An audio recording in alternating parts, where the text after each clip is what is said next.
listeners, and welcome to another episode of Subscription Scaled. I'm your host, Christy Beasley, and today we have Shereen Jegtvig Lehman on with Introverts Retreat. Hey, Shereen, how are you doing? I'm good. How are you doing? I'm doing all right today. Shereen, do you want to tell us a little bit about your company and what you guys do? So Introverts Retreat is a monthly subscription box, and it's based on sending a book each month. Everyone gets to choose their own book if they'd like, or we'll send them one of our choosing. Along with that, we send a candle, bath salt soak, and handmade soap that all have an introverted theme since it's Introverts Retreat. So something like love me enough to leave me alone, or canceled plans are the best plans, something like that. So each month is a different theme, and we also send a little snack along with the box, and it's been going pretty well. We've been around for about 5 years now. Okay. So how do you pick your theme? I mean, I love some of the thoughts behind that, but how did you go about picking those and coming up with a theme every month? Well, I come up with that on my own, just kind of silly introvert stuff that I think of. I mean, there's so many introvert memes and introvert jokes on Instagram and Facebook. It's actually not too hard to find some things. And I try to think of experiences that the more hardcore introverts like me, we have in common with each other. So, we'll see something like love me enough to leave me alone and we'll laugh at it. I know an extrovert may not get it, but that's okay. If they want to buy a gift for an introvert, the introvert will love them for it. Yeah. I mean, I think that you should probably understand the concept and giggle a little bit, regardless of whether you put yourself on one side or the other, I guess. Yeah. So was that how you kind of came up with the idea for your subscription, is just off of your personal experiences? And yes, it really was. So I can go back into this story a little bit. In the before times, before I had the subscription box, I was a content writer, worked for a couple of large websites, wrote a couple of the dummies books, and that was kind of my thing. But it was time to move on into a different direction. And I'd actually asked my daughter, who was a college student at the time, what can I do? I don't want to go work for someone else. I want to do something on my own. She said, well, make a subscription box. And I said, what's a subscription box? I had never done anything. So this was like 6 years ago. I'd never had one. I'd get a few things by subscription off of Amazon or something, but never ever heard of subscription boxes. So she described a couple to me that she was getting, and that seemed like a neat idea. And many of my writer friends and I were all introverts, and we'd all talk online and talk about silly introverted things. So I thought, well, maybe a fun thing to do would be to design a subscription box specifically for introverts. So that's what I did. However, when I first did this, Introverts Retreat wasn't the first name for the box. The first name I came up with was A Girl's Night In, girl''s night in. Unfortunately, too many people thought I meant a girl's night in, girls S'', meaning they thought it was some kind of a party box where you'd have this box and there'd be things in it and you'd have all your friends over and have a party, which was literally the opposite of what I was trying to get across with that. So I redesigned the whole thing, came up with a new name, and had my graphic designer create a logo and totally went with the new name. So that's how Introverts Retreat kind of got its weird beginning about 5 years ago. That's very interesting. At least I get to use the phrase literally ironic correctly, though. So, but I think it is pretty interesting that, you don't really think about the name and what it means to you made perfect sense, but then what it was saying to other people. Sure. So definitely a lesson learned on naming your box and making sure that it's very clear and concise to your people you're trying to target. Yes, and that kind of also set the stage for me to, anytime something wasn't working quite right, and still even now, if something isn't quite what I want, I'm more than willing to go in, tear things apart, and kind of start over again. And I think that's important when you're kind of starting out and when you're smaller. Be willing to make those changes that need to be made. Don't stick too long to something that's just not working for you. Yeah. So what do you? And that was the first thing that didn't work for me. So what are some keys? So I feel like that's probably something that's really hard for people that are starting a subscription box or trying to look for something different. Like, how do you kind of measure something's not working? Like, what were key indicators for you that I probably should change my approach? Do you happen to remember any of those? Sure. So this, way back when I only had about 40, 50, 60 subscribers, I could get a lot of information from any reviews they would leave or, the reasons they would cancel. And some people don't give you anything at all. And some people will say something like, this box sucks. So that doesn't give you any help. But if you could see a few patterns in what people would say, then that would make me think that it was time to make some changes. So, for example, one thing, a bigger change that I did a couple of years ago now, is in the beginning, I basically did what a lot of the lifestyle type of subscription boxes do, where each month you have an array of different products, different items. Maybe one month would be like the candles and the bath and body care things, and another one would be snacks and maybe something to use with your iPhone or something like that. Just it varied greatly because, there's nothing super exclusive about what introverts use and do with things. So I'd have kind of a fun variety. I thought it was fun each month, but the complaints I would get when people would cancel was like, well, this isn't what I thought it was going to be. And so I realized that if someone sees the pictures of the box with the pretty candles and these things in it, and then they get the box with a kit to make some kind of a little craft thing, that they're going to be disappointed. And so I decided that what I would do is each month I would generally have the same items. So there's always going to be the bath soap, handmade, the candle, and the bath salts. So that's every month. They're always going to have those. It's going to be a different theme and a different fragrance. So there's still some surprise to it. And of course, the book will be different each time. But that way everyone has a pretty good idea of what they're getting. And I don't get that kind of a complaint at all anymore. So I think it's very interesting that you have a subscription box, but you also let people customize their box on the fly, right? So they get to pick the book that they may want. So how did you go about orchestrating that functionality into your box? Okay, that's been quite a work in progress. So that was another thing I would see with people would comment would be things about they didn't really like the books they were getting. And this was a while back. So I decided, well, I bet they would like it better if they could choose their own book. So I set it up, but not in the most user-friendly fashion. Basically, I would use my shipping notification emails to let the subscriber know that it was time to choose a book, and I would give them a link to my website and a coupon code so they could basically go purchase a book and not be charged for it, and then I would have to match that up. So, during the holiday season, it would get to be a little crazy to have all these stacks of receipts for the book someone picked out, and then I have to match that with the packing slip for their box. And that was kind of exhausting, but people did get to choose their own books if they wanted to. And, that was, at least it was a decent workaround.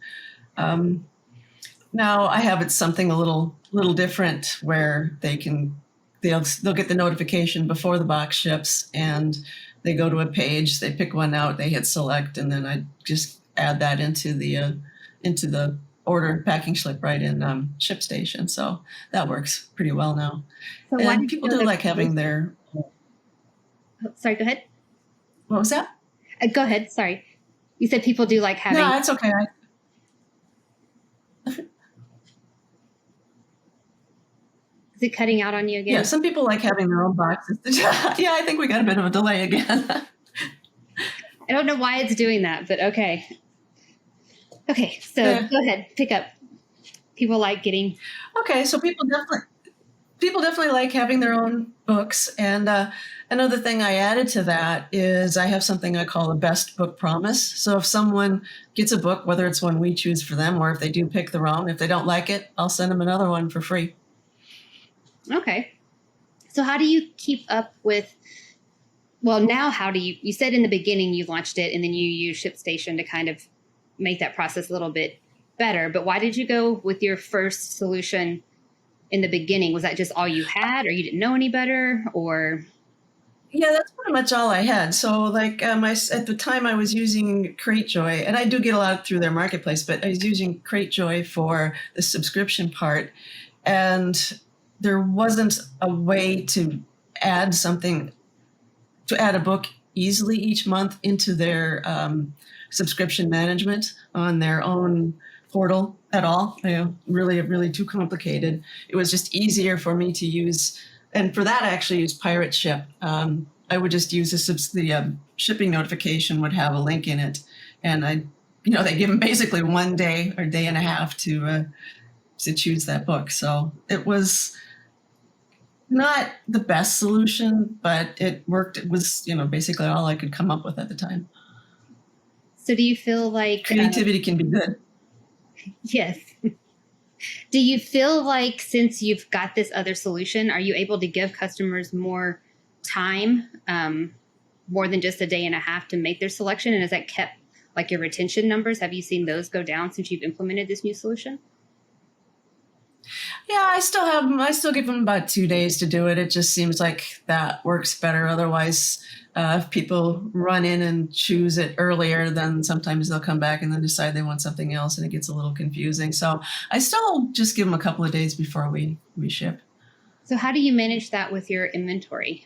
How do you know that you're going to be able to offer 500 of this book or 700 of another book? Oh, well, since I offer, so that I have probably 20 different titles that I offer each month. So I basically just have a good idea, depending on the time of year, how many I need. And when I run low, I order more. I can get them. I get most of my books through Ingram, and I swear I place a book order and they're on my doorstep almost 6 hours later. Literally a day or two later is all they are. So I just watch the counts and order more when I need them, or bring in more books. And it can, and because the books can roll over. Like if I have, the books don't have to be exclusively only this month and then an entirely new set the following month. Because if you only pick one book, there still might be several from what I had there that you'd be fine with the next month. So I haven't really had too much trouble. I just keep them stocked. Okay. Are there any other challenges that you feel like you wish you would have known years ago, what you know now when you started? Well, the biggest challenge I've had really is the fact that my box is a gift box, that most people, like especially during the holiday season, so many people will buy it as a gift for other people. And the biggest challenge I have with that is all the software, all the programs, all the websites that you join for, or the apps you use for doing your subscriptions don't have a way of notifying the actual recipient of the box of anything other than maybe a gift message, but they don't let them know that the gift is going to be shipped at any time, and all the notifications only go to the person who bought the subscription box. So that means that when I would want to tell them it's time to choose a book, that notification would go to the person who bought the subscription box, and then they'd have to tell the gift recipient that it's time to choose a book, or they would usually just say, forget it and let me choose one. And that was the hardest thing to fix. And finally, I found ChargeBee, and they have a great gifting solution. So I don't have to deal with that anymore. And someone buys a gift, they send an email to the recipient. The recipient has their own account, basically, and then they get all the notifications, and it works seamlessly, and that makes me very happy. Yeah, that's actually sounds like it's probably a lot better of a solution than what you were having to deal with before. Have you seen? Yeah. Sorry, go ahead. No, I just said yeah. Sorry. Be using a lot of editing on this one. No, it actually happens all the time, so it's fine. And they do a really good job of being able to like switch back and forth so it doesn't look like it's orchestrated. So pretty good job. I'm glad I don't have to do that part of it, but yeah. So are there any other surprises that you have had recently since you've been in business for a while and kind of snuck up on you all of a sudden, like new legislation or anything like that may have? No, not really. I mean, it's been kind of a roller coaster with the pandemic. When that first came along, I remember seeing, warnings that, that the unemployment rate would be like up to 20% and whatnot. And I was thinking, oh boy, I better drop what I'm thinking I'm going to do by about 20%. And I was quite a bit smaller back then, but that absolutely had the opposite effect, and it absolutely blew up. And I think I quadrupled my business almost overnight. So that was quite a scramble to keep up with that. And now it still kind of keeps going with some of the economic forecasts and whatnot. I'm not really sure, but so far things seem to be hanging in there okay. Yeah, I mean, I guess I would say that even if you're not an introvert, like if you just enjoy reading a good book and, relaxing and having a candle and a snack, then, that's a target audience. It doesn't necessarily have to be someone who's introvert. Yeah, it sure. could be someone who wants to be an introvert for the night, right? Exactly. I like that. Be an introvert for the night. Yes. Yeah, because I would think that would have been, I wish I would have known about this service during COVID, because there were times when, you're looking for something different to do and you can't leave your house. So. Yeah. Yep. And it's good for that. And as introverts, we tend to be experts at staying in our house. So it's a good plan. So are there any other, I'm trying to think. So your retention metrics, I guess, have been pretty, you haven't had a lot of churn or anything since the pandemic is kind of released. You're still seeing those numbers pretty steady. Right. So it's a little weird for me to measure now because some of my subscribers are still kind of through Cratejoy and a bunch are now on ChargeBeat. But no, it's not. The churn is not as bad as I thought it was going to be. So I think that's a good sign. I don't know if people find my product to be absolutely fantastic, never ever want to give it up, or I often wonder too, though, with economics and stuff, you'll have some people who they just really don't want to spend the money on a subscription box anymore. But then there are going to be people who are not going to spend money on the vacation they were going to do. But, oh, well, we can do the subscription box. That's not so bad. So I think the audience probably just changes a little bit, even during different economic times. Do you allow your customers to pause their subscription? So if they're... Sure. Okay. So you do have some features like that kind of keep people, give them different options from just canceling. Yeah, they can pause. They can skip as many months as they want to. Yeah, I would think that would be, helpful for people that if they're in economic challenges or maybe come in their way that they don't want to cancel, but they maybe just need to skip a few months. So you seem like you've done a lot to make sure that you're thinking about your customers from their perspective and giving them flexibility to be able to choose the package that they want and not lose them as a customer. Yeah, I think it's very important to keep your customer in mind, whoever your customer is. And that's probably one of the first things to do, right, is to figure out who your target audience is. When you set up any kind of a business, but especially subscription box, you want to know who exactly is going to be your audience, who's going to be your customer, who's going to be your subscriber, and what can you do to give them the absolute best experience they've ever had with a subscription box.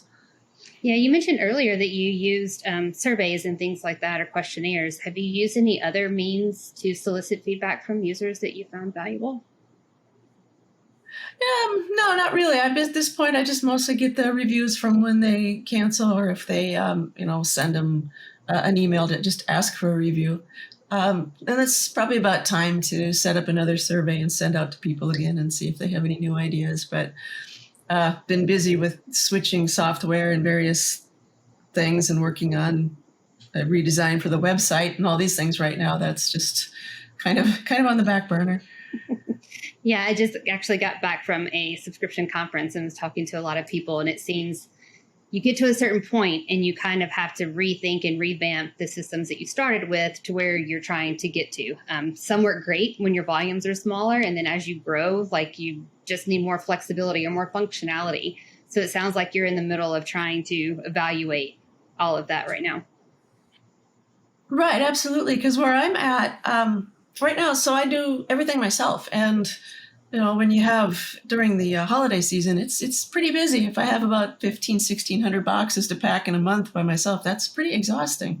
Plus, we create the bath salts and whatnot. So I guess for me, the big challenge with that kind of a thing is making things work as smoothly as possible. So Oh, damn, I just lost my train of thought. Anyway, I think one thing that it's important to think about with newer and smaller subscription boxes is a lot of the things you're doing now might seem like it's not that big a deal, but when you get to have 500 or 1,000 or more subscribers, it suddenly gets to be just this extra little pain that you don't need. Anything from using extra tissue paper in the box or extra wrapping or extra little things, any kind of extra steps that seem neat.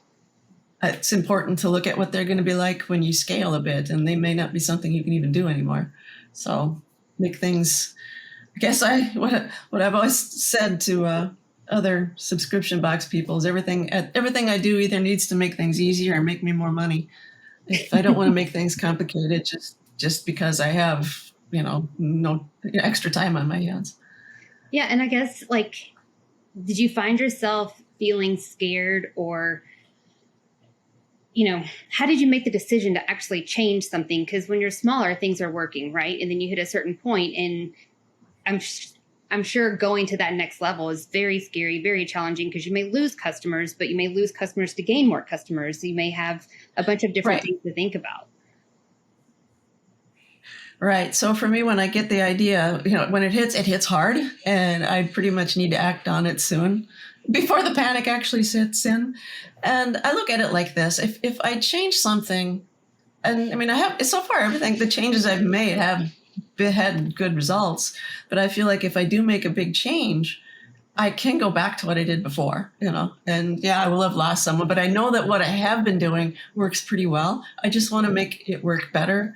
And, so I just, when the mood hits, when the data is there, when everything tells me it's time to make a big change, I make it and move on.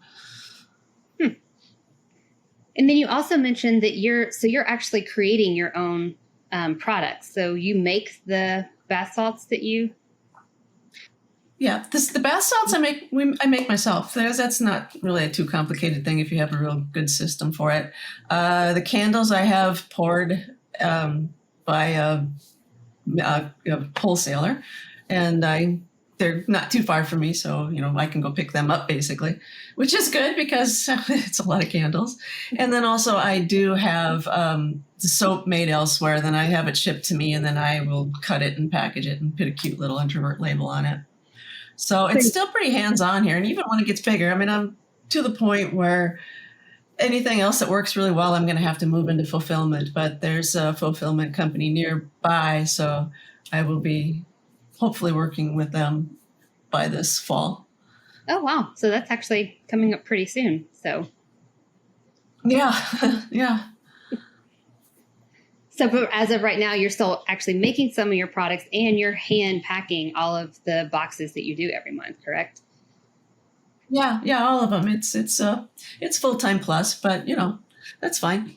It's okay for now, but and I don't mind doing it. I actually really enjoy it. The problem is when it gets into the busier season, I have a hard time keeping up, and I don't like falling behind, especially for the new subscribers who are getting their very first box. People want to get it before Christmas or Hanukkah or whatever. They want to have it right away.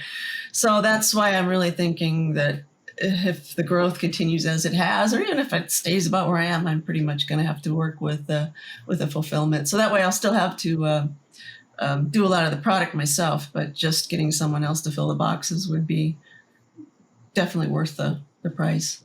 Either that, or if during holiday times you're going to have to hire a personal shopper, maybe, so that you can get your personal shopping stuff done while you still do your boxes. Basically, yeah. Hire someone else to live my life while I'm busy packing boxes, yeah. Well, if you're an introvert, it might not be so bad if you can outsource your shopping and not have to deal with that part. I mean, I can tap on Amazon all day long. That's easy. Target delivers, so I'm good. I personally hate shopping, so anything that I could outsource there, I'm all about it. So, absolutely. Okay. So, trying to look to see if there's anything else we want to touch on. Anything else that you feel like you want to share with the listeners that we haven't covered? I don't know. I think we pretty much covered all the stuff I can think about. What do you have you gotten to the point where you've started measuring and looking at your key performance indicators? So how much churn you're having, like how do you keep up with that information? Is it part of your platform? Well, yeah. Well, yeah. I mean, I've mostly been on CreateJoy, so all that stuff has been there. So now, like I said, I just switched to ChargeBee. So now I'm kind of looking at, it's hard to tell what the indicators right now because, obviously the previous, you're going to lose people from before, and now I have all the new ones, but they're not in the same, the same bucket basically. So for the next probably 3 months or so, it'll be a little hard to get real direct ideas on that. But yeah, I do. Sorry, are you migrating those customers over from your CreateJoy? No, I'm not, because I'm actually not migrating them over this time because another thing. Here's a big change I made. I make a lot of changes. Over time, I had decided to offer like 4 different types of boxes. I mean, they all had basically the same things, but slightly different. Like there was a small one that would have a book and a snack, another one that would have a book, a candle, and a snack, one that would have book, candle, bath salt, and soap, and then another one that would have everything. And it was kind of neat, and people sort of liked the choice. But I found by looking at each one of those, I figured out which one people liked the best and which one had the least drop off and the least complaints about. And when I moved over to ChargeBee, I also decided I'm going just with one product. And so everyone who I had before has a different product, and I'm not going to migrate them over. I'm just going to, for now anyway, run them on the 2 different platforms. And since it is gift heavy, a lot of those will drop off out of the next 3-4 months. Are you putting any measures in place to give the people that I would call legacy customers an option to switch over, or are you expecting those accounts to just age out? I will. Okay. I will. At first I'm going to let them age out because I've done that. I mean, I've moved between platforms a few times, and what I found it worked best for me. Part of it is because one of the platform I've been using just it takes a while for them to get you the information to be able to import anyway, so that just makes it difficult. So what I found when it's just sort of a manual thing, it works best to let the ones that were just basically one-time gifts, whether it's 3, 6, or 12 months, just let them age out. And the people who are ongoing renewals, I'll get some notifications to them in groups and basically make an offer for them to come over for the new product, and give them a discount or something to get them to come over, because it is nice to have everybody under the same platform, but it'll take a few months. The problems with growing pains.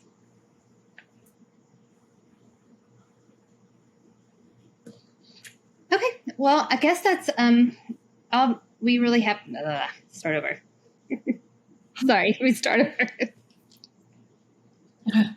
Okay, well, Shereen, I think we're almost out of time. Any last bit of information that you would like to share with anyone, or if somebody wants to get in contact with you? We're going to put it all on the website, but is there any other information that you'd like to share, how to get in contact with you? Sure. So my website is introvertsretreatbox.com, and on social media, Facebook, Pinterest, and Instagram, it's Introverts Retreat Box. So pretty easy to find. Thank you very much for coming on the show and sharing the lessons that you've learned with some of the other people that are tuning in. Thanks for having me.